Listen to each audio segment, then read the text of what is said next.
ògo ànábì kò dàbí ògo. kò dàbí ògo. àwọn ànábì pẹ̀lú pọ́nlógo. pẹ̀lú pọ́nlógo.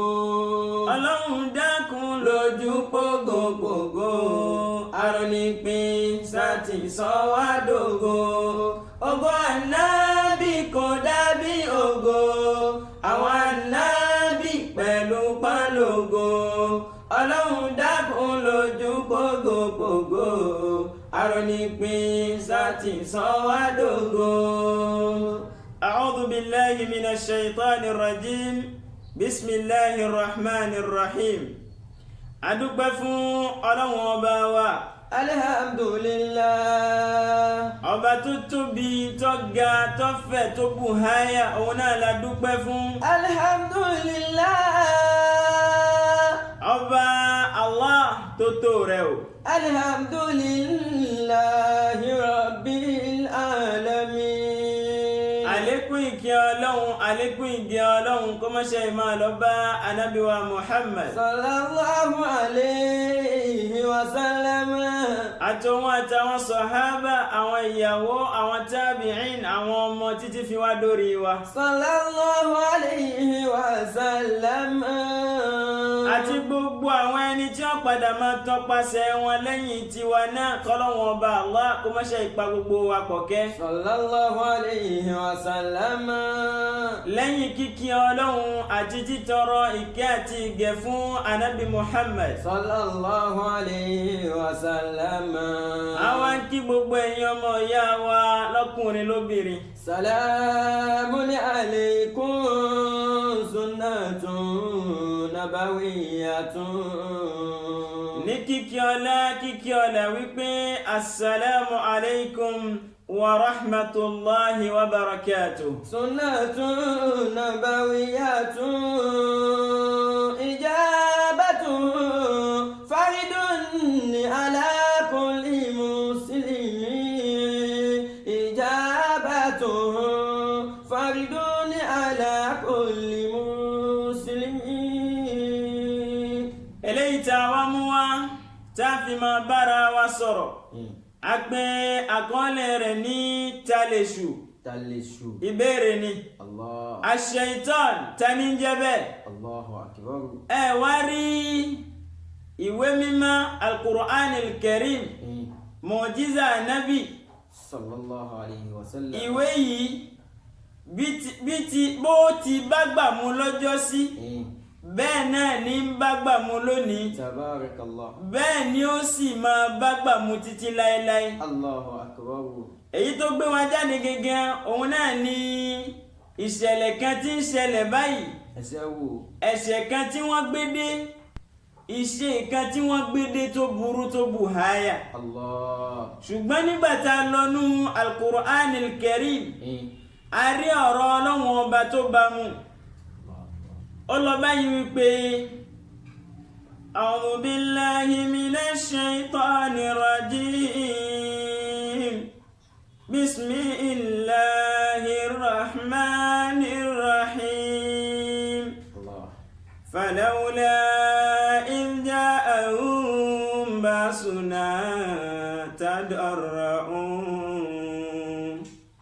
walakin qasat qulubuhum وزين لهم الشيطان ما كانوا يعملون. أعوذ بالله من الشيطان الرجيم. بسم الله الرحمن الرحيم.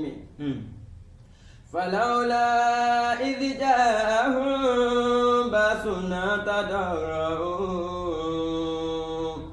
ولكن قست قلوبهم وزين لهم الشيطان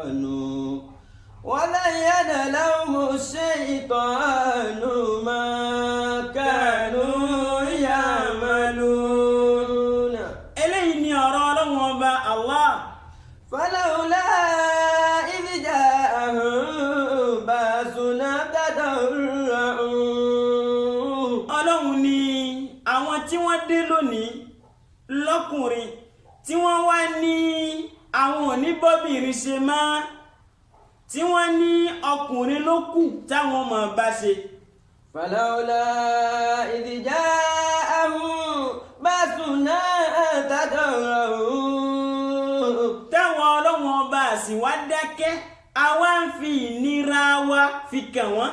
لولا إذ جاءهم بأسنا تضرعوا. látara pé ojú ó máa tì wọ́n wọn ò lè ṣerú ṣe bẹ́ẹ̀ níta gbangba.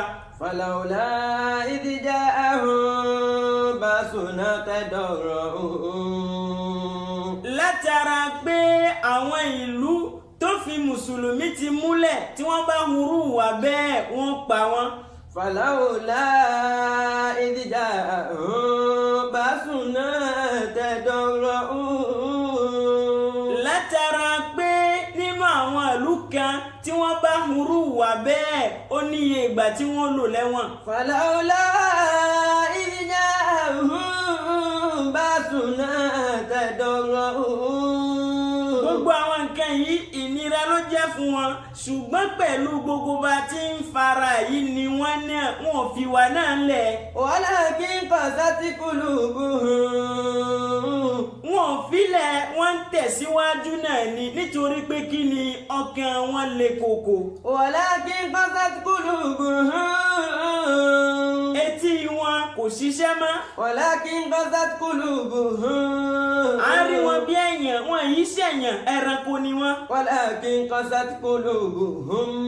wọn ò fi wà náà lẹ̀ wọ́n wá ń tẹ̀síwájú títí àṣẹ̀tánì fi wá dé. وزين لهم الشيطان ما كانوا يعملون. ṣẹ̀tánì wá sọ fún wọn pé nǹkan tí wọ́n ń ṣe ní kọ̀kọ̀ òun kán bọ́ síta gbangba kán máa ṣe. وزين لهم الشيطان ما كانوا يعملون.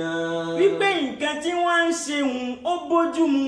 وزين لهم الشيطان ما كانوا يعملون. wípé nǹkan tí wọ́n ṣe ó bá làákàyè mu. وزين لهم الشيطان. ṣẹ̀tánì wá ní ẹnìkankan ò gbọ́dọ̀ fara ni wọ́n mọ́. وزين لهم الشيطان. wípé wọ́n ní dùrúà láti lè ṣe bó ti wù wọ́n. وزين لهم الشيطان. àṣẹ̀tánì nìyẹn. وزين لهم الشيطان ما كانوا يعملون. wípé nǹkan tí wọ́n ń ṣe yìí òun gẹ́gẹ́ lọ́nà ká máa ṣe. وزين لهم الشيطان ما كانوا يعملون. táwa ni ṣẹ̀tánì òun náà ni pap. وزين لهم الشيطان. pọ́ọ̀pù àbí báwo ni wọ́n ń pè gbà. وزين لهم الشيطان. olórí àwọn ẹlẹ́sìn kejì wa. وزين لهم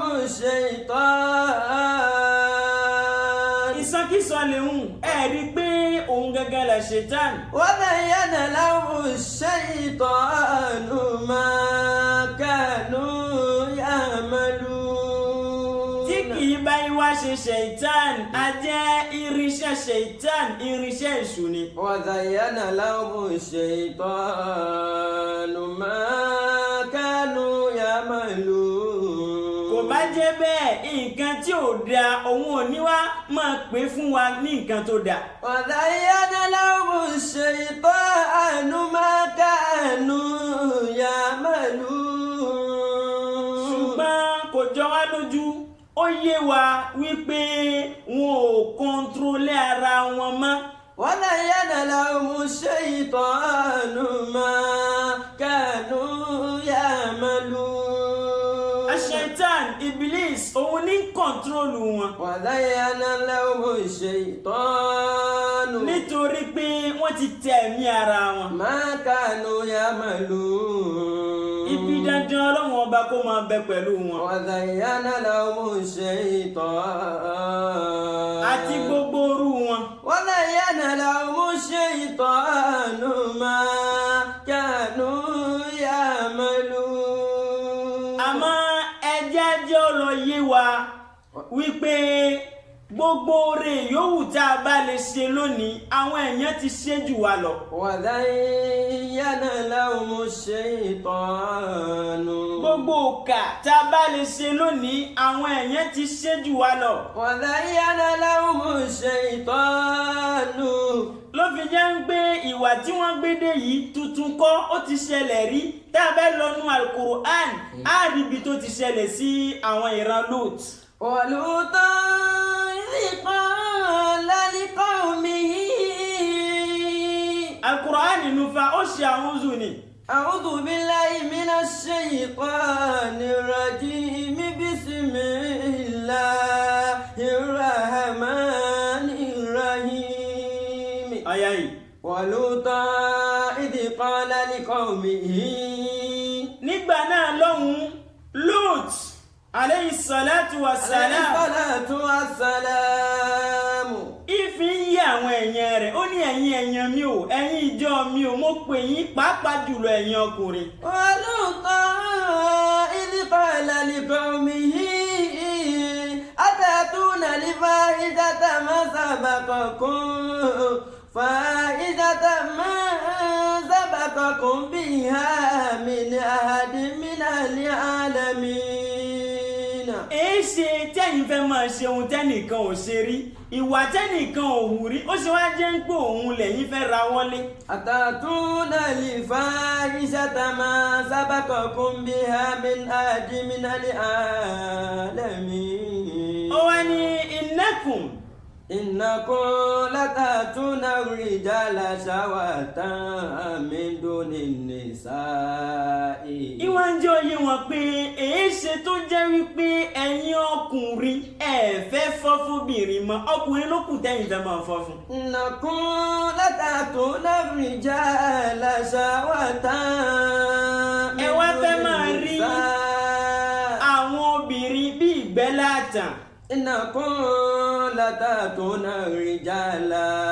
ẹ̀yin ẹ fẹ́ róbìnrin kára tí yín gbé mọ́ ọkùnrin ló kù tẹ́ fẹ́ máa rí. شهوة من دون النساء. tẹ́ ẹ bá lọ fi wà yín lẹ̀ tẹ́ ẹ ń tẹ̀síwájú tẹ́ ẹ jáwọ́ bal antum. بل أنتم قوم مسرفون. ajẹ́ òbílẹ̀jẹ́ nìyí o oníwàkiwà nìyí ẹlẹ́ṣẹ̀ nìyí pẹ̀lú. بل أنتم قوم مسرفون. aláṣejù nìyí nítorí pé wàtẹ̀dẹ̀rún.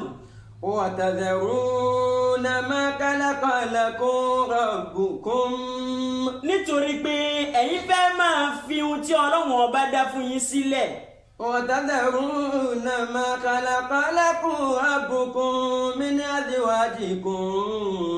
obìnrin tí Ọlọ́run ọba dá tì yín nítorí pé ẹ̀yin ọkùnrin nìkan ẹ̀ lè dáyé lò Ọlọ́run ọba fi àwọn obìnrin fi kẹ́ ẹ̀yin ẹ̀yin wá ní àwọn obìnrin yẹn ò wúlò mọ́. وتذرون ما خلق لكم ربكم من أزواجكم. nǹkan tí Ọlọ́run ọba bá yín fi pamọ́ sáwọn aya yín lára ẹni kò wù yín mọ́. وتذرون ما خلق لكم kò dáa báyìí. ربكم من أزواجكم. bal antum qawmun adun. بل أنتم قوم عادون. ẹlẹ́ṣẹ̀ nìyí o nígbà tó wí bẹ́ẹ̀ wọ́n wá ní. قالوا لئن لم تنتهي يا لوط. wọ́n ní ìwọ Lútù àbíbò ló ń jẹ tó o bá lọ sọ agbẹ́jẹ́ mọ́wọ́ tó o lọ jòkó jẹ́ ìrẹ́ Lútù. لتكونن من المخرجين. àwọn lè jáde kó nu ìlú wa ni o lè bá wa gbé o. لتكونن من المخرجين. قال إني لعملكم من القالين. ó ní tẹ́ bá lé mi jáde ẹ lé mi jáde ìwà ohun tẹ́ ń hù gan tẹ́lẹ̀ èmi gan lè gbé pẹ̀lú yín. إني لعملكم من القالين. ìwà burúkú ni kì í ṣe ìwà ẹ̀yàn èmi lè bá yín gbé ẹ máa dágbé nù ìlú yín. ولما جاءت رسلنا لوطا سيء به وضاق به ذرعا. ṣùgbọ́n Lútù wá gbàdúrà kan nítorí pé inú bí ó ní wanajjini. wanajjini rabbi najjini wa ahli mimma ya'maluna. ó ṣeun ó ní rabbi najjini wa ahli mimma ya'maluna. ó ní ìwọ ọlọ́run ọba o wá ṣe àkóyọ mi èmi àti àwọn èèyàn mi kó wa yọ níbi aburú níbi ìyà tí ń bẹ nídìí ìwà tí wọ́n ń hù yìí. rabbi najjini wa ahli mimma ya'maluna. àṣọ ọlọ́run ọba gbàdúrà rẹ̀ lẹ́ẹ̀kan náà. rabbi najjini wa ahli mimma ya'maluna. ọlọ́run ọba gbàdúrà rẹ̀ ló fi wá rán àwọn òjíṣẹ́ kan sí i. walamma ja'at rusuluna Luta. nígbà tí àwọn òjíṣẹ́ àwọn ìránṣẹ́ àwọn ọlọ́run ọba wá dé sọ́dọ̀ Lut. sí abim wa daqa bihim dar'a. inú wa bì ó wá banújẹ́ ìwà ń wò wípé Luta sí abim wa daqa bihim dar'a. ìwà ń wò wípé àwọn èèyàn mi ǹjẹ́ wọn ò ní hùwàkíwà tí wọ́n ní lọ́wọ́ yìí pẹ̀lú àwọn èèyàn mi. sí abim wa daqa bihim dar'a. ṣé wọn ò ní fẹ́ ṣèṣekúṣe yìí pẹ̀lú àwọn àlejò tòun. sí abim wa daqa bihim dar'a. ó wá ní wa qala. وقال هذا يوم عصيب. ó ní ọjọ́ àdánwò mà ló ní o. وقال هذا يوم عصيب. ọjọ́ àdánwò mà ló ní ọlọ́run bá fẹ́ dán mi wò kọ́ ni. وقال هذا يوم عصيب. ó wá ní ọjọ́ ìtìjú mà ló ní ojú ẹ̀sìn mi ṣóun kọ́ lóṣù yìí. وقال هذا يوم عصيب. nítorí pé àwọn àlejò mi ni wọ́n yá ìlọ́mọkùnrin yìí. وقال هذا يوم عصيب. sáwọn èèyàn mi ò ní fẹ́ ṣèṣekúṣe pẹ̀lú wọn. وقال هذا يوم عصيب.